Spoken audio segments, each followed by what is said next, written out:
Good day and welcome back to another Dbz Dokkan Metal video. So in today's video I'm going to take you guys through some of the free-to-play units and just talk about basically which free-to-play units are good for what content and in terms of which units you should take for which stages. Obviously when I'm talking about free-to-play units, I don't include any units that can be summoned from the World Tournament Tickets banner, which obviously, even though they're World Tournament units and technically are free because you don't pay for them, it is just because it's obviously chance and everyone's box could be different. And also I don't include, in terms of free-to-play cards, any of the redstone units or the ticket units, because those, you make a choice and basically you may not have any of those. So these are only units that can be farmed or purchased from the Bubba store with currency or battlefield currency. So yeah, let's get going and let's start with the Alars. So obviously the Krillin's very good, the Frieza's very good, the Goku, the Vegeta, all the Prime Battle Alars are worth your time to farm. And the reason I'm starting with them is because they're probably the most tedious to farm. They don't have events or anything, they don't have bonuses half the time. They're just very tedious, but especially the Goku and the Frieza now, obviously with their EZAs, and with a lot of EZAs on the horizon, and the perception, or this this display that the Prime Metal Alars are the ones that are receiving EZAs. It's definitely something to work on and add to any account. They're on a lot of categories, they lead, they have good leader type skills, they're actually quite powerful as is, and overall they're pretty straightforward to farm. It's just spending stamina and making sure that you maximize as much stamina usage as you can. There's a different one up each day, so you can farm them as much as you want.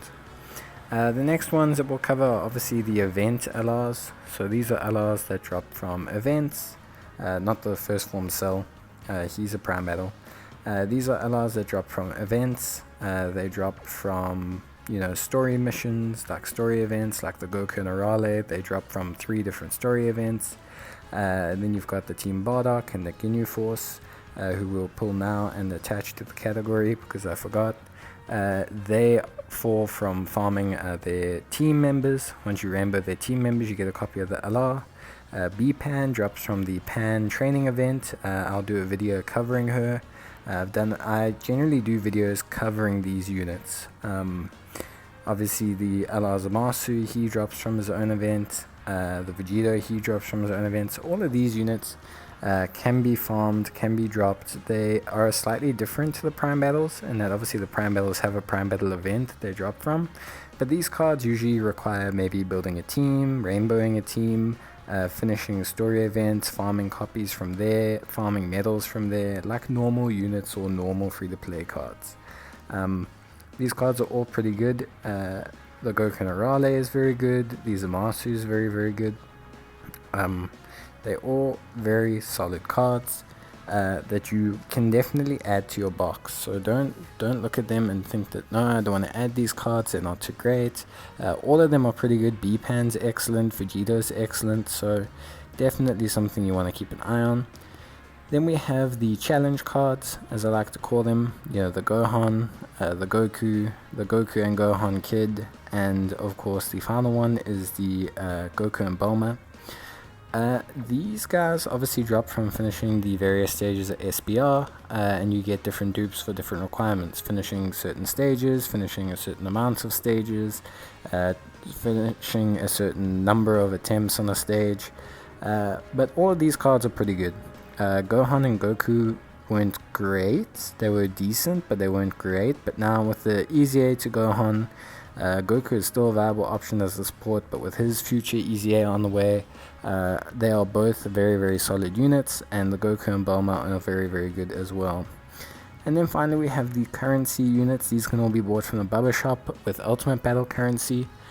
These are all super solid units. I don't think any of them are trash or bad, so to say. But they're all very, very solid units that you can buy and can fill out spaces on your box. I would say all of them can do work in some form of SBR or another, and they're usable in a lot of content. The Ginyu Force one especially, you need to run next to the Tech Ginyu because he's vital. Well, not vital, but he's very, very helpful unit to have for the Ginyu Force SBR. And then, yeah, the friend Alars that we look at there, you'll see them, the Great Saiyaman, the androids, the Hercule. Obviously, Hercule got his easy A. Great Saiyaman 1 and 2, I would say, is still very useful. And the androids, I would say, are not very useful, but they are probably due their easy A next after Hercule type thing from the friend Alars. So hopefully we get them soon, because I would like to see a good Android 17 and 18, hopefully a support. So now we'll take a look at the rest of the cards. We will organize them, so we look per class and per typing. I think we'll look at super type cards first, and then we'll take a look at the obviously the typings as well. So we'll start with super physical, and then we'll just kind of take a look from there, and we'll just briefly touch on the cards. It's not an in-depth anything or whatever, it's just to highlight the cards that are useful and what you can use them on. So all the Alars here are useful. Krillin is useful for full power. SBR, Gohan is great after his EZA for a lot of them. Hybrid Saiyans, Goku's family. Great Saiyaman 1 and 2 are great for Majin Buu Saga. Then you've got the Universe 11 unit, also great for the Universe Survival Saga SBR. In terms of the LGE event, none of these units are super great in the LGE event, but this Goku and this Sugesh are both decent for Pure Saiyans SBR. None of these units really stack, although Oob is a decent Earthling option for the IDBH challenge that you may have to do for Earthlings. He's a really solid option. So beyond that, that's pretty much it from this category. The Butiden Goku is pretty solid, and we did obviously use that Gohan in the Future Saga SBR, but I wouldn't advise using him. He's pretty slow on damage and okay defensively. Then we come to the strength category, so B-Pan's excellent, pretty much in most content if her guard activates, and Vegeta is pretty good in most content. Then the Krillin, that Krillin is very, very good in ESBR and monotype SBRs. He is decent for SBRs, but you do need his guard to activate, which can be somewhat unreliable, and that is his limiting factor. But other than that, obviously we have the Bardock, who's pretty useful in obviously the Pure Saiyans SPR. We just used him in a video the other day. This Kaioken Goku, who we used in the full power SPR, who didn't perform as well but was a solid floating option, I want to say. Obviously Ribrianne is a fantastic Pepe Girls unit and a secondary lead, and completely free to play with a great EZA. So she's fantastic. And then this Vegeta and this Trunks is actually very good and very solid when it comes to performance in IDBH and LGE events. Very, very impressive pairing, and yeah, very, very good cards. When we come to Int, obviously just taking a look at it, obviously the Goku is a solid supporting option for Super SBR and for Goku family teams. I wouldn't necessarily use them in anything else currently. The Team Bardock card is great, obviously leading their own free-to-play team. There's plenty of videos on them. Then the Vegeta, the Great Ape Vegeta, is good for the Giant Ape Power category and for the Giant Form SBR. Then we have Rosie, who links great with Kukunsa, fills in on Ribrianne's team, part of a great free-to-play trio there. Bulma, who links fantastically with the Int Kid Goku, sorry, who I actually used both of them in the ESBR as a pairing, very, very solid. This Gohan teen is actually incredibly good, transforms into Great Saiyaman, and he's much better than his counterpart, this Ultimate Gohan. He was very impressive in Majin Buu Saga SBR. And he could be impressive in a lot of teams. He's a great floating option, I believe, and he's really like a nice option to have for the signature pose team. And then we have Gotenks, or Ghost Tanks as people like to call him, who's pretty much a necessary unit as a floater on the fusion team for the SBR there, but overall solid unit anyway. And then obviously we have the Kale that we use, but she's not too great for the Pepe Girls Saga SBR or the Universal one, but she did work, but she's more a stopgap. This Goku I haven't put orbs into. It's not for any specific reason. He is very, very good He's a decent option for the Majin Buu saga. This Goku here is a good card, but he doesn't really have a slot for any form of hard content yet. You could maybe put him on a team if you want a filler for a Super Saiyan team or something, for sure. But he's just not a great filler in for any of the harder content in the game, because this buff only kicks in against Realm of the Gods category enemies, and the Realm of the Gods category SBR doesn't have any. In terms of tech, the Great Saiyaman 1 and 2, or 2 and 1, is a great card and a great counterpart to the 1 and 2, and fits great on a Justice team. They work for Majin Buu Saga SBR, so yeah, really solid. The Alars are all really good. Goku recently got his EZA, so he's obviously incredibly solid. The Tora I would use for LGE maybe, but beyond that he's not really a useful unit. Candy Vegeta, exceptional unit, solid in every single form of content. Just a very solid option to have, defensively amazing. And then we have the Goku and Gohan, great support for the Goku's family. In fact, I still think they're one of the best supports for a Goku family team. They debuff, they raise defense, they can float well, they have Kamehameha, Super Saiyan, some solid links. And then we have the Bulma, who's a solid option if you're running low for Dragon Ball Seekers or Youth. Then we come to agility. All three agility LRs are good. The Trunks will get even better with his EZA, which will come with time. The Majin Buu and Hercule unit is great. They don't have a good linking partner, but they're still very, very good. The Borgosh, the Russian. He's very good. We used him for Pure Saiyan SBR. And then obviously the Bardock we used for the Giant Form SBR. Whis we used for the Realm of Gods one. He's also pretty good. He's going to be good for the LGE Whis because his defense will get high enough, and he has a full heal, which is really solid. And then yeah, these two movie units are pretty good. They're a little bit outdated, but they used to be the #1 free-to-play units in the game. But they're still very solid, and I do suggest getting both of them. Now we've taken a look at the super cards and kind of gone through them. We'll just pop through the extreme ones. So I want to try this Hatchyak in some content. I haven't tried him much yet, but awakening him is still very good for your EZA areas. Same with Whis, the agility one. They both just help you clear EZA areas faster. This Android 14 and 15 are monumental. They're great for the Android Saga SBR. And they're really good for Android-based teams, especially if you have Android 13 in there, a couple Android 13s. This guy is going to be a solid team unit that you're going to want. The power to 4C super attacks is super strong, and it's great on this unit. Frieza we use for the movie bosses. He's a great support.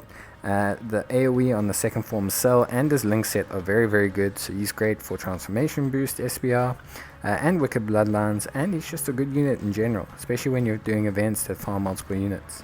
This cooler is part of a set of coolers. They are all very, very good. You can actually even do Wicked Bloodlines category SBR with them, but you would need to link level them up. But they're still very, very good. They all lean on each other, so they're quite a powerful synergistic team. Then we have Android 18. We obviously used her for the Android Saga SBR. She's very, very solid as well for LGE, Dbz, because of her building, stacking, attack and defense. Combo, likewise, is also good for Pure Saiyan challenge events in the the IDBH and the LGE, because of that raising attack and defense, but his passive and his base stats are not very, very good for events like SBR. Android 18, although her stats are not great, she is actually a very solid unit for SBR currently, so I definitely would look at her. And then on the inside, this Broly is very, very good. He's quite solid. He links okay with the agility counterpart to him, the Vegeta and Raditz. That Final Form Frieza is excellent for all kinds of content. Raditz is also good for Pure Saiyans SBR and World Tournament, so please farm Raditz. He's very, very good. This Captain Ginyu is actually one of the few Ginyu Force members that's actually good in other content without being the Ginyu Force SBR. Simply just because of the way his passive works, he gains 50% reduction against 2 or more enemies. On the tech side, we have this Cooler, who's a great stacking unit for the Wicked Bloodlines event challenge on the LGE. We then have this Android 17, who's the counterpart to the Strength Android 18. Lord Slug, who's one of my favorite free-to-play cards in the game currently. Used him for plenty content. You would have seen him in my ESBR and SBR series. Android 13, who's okay. He works very well on an Android 13 based Android's team, but he can lack a bit on his own team. Then there's Frieza, who I haven't used much. His categories unfortunately are weak, but his card passive is quite strong. So he will be a more usable unit in the future, and I can definitely see me using him more often. I just think right now with his link set and categories, he's not been worth my time to invest orbs into. And then finally on the agility side, so Babidi and Dabura, I haven't put anything in them. I know they are quite good. I'm just waiting to get some cars to kind of really get them to show out. This Android 17 and 18 do require an EZA. They're probably the worst LR in the game currently, barring the Int Piccolo. Obviously the counterparts of the Broly, they link fairly well with him with Prepared for Battle, Saiyan Warrior Race, Saiyan Lineage. So they're a solid card to use, and for Pure Saiyan's SPR they might just be able to cut it. They have a nice passive that really kicks in with some damage. Then obviously we have the Buto 10 Vegeta. Him and the Goku are getting an awakening soon. And then we have this Patafu Vegeta and obviously Arm, both of which are great artificial life forms and transformation boost category units. Then the final card is Spopovich and Yamu. They are really good for the Earthling category challenge on the IDBH stage 8, I believe. And then Cooler's the last one. But yeah, so that was just briefly going through the free-to-play units to give you guys an idea of who's good for what. As you can see, there's a ton of great free-to-play units, so please don't look down on them. Don't only spend time working on summonable units. You can see how many I've got rainbowed. But yeah, that's all from me, guys. Thanks for watching, and I'll see you guys in the next video. Until then, bye!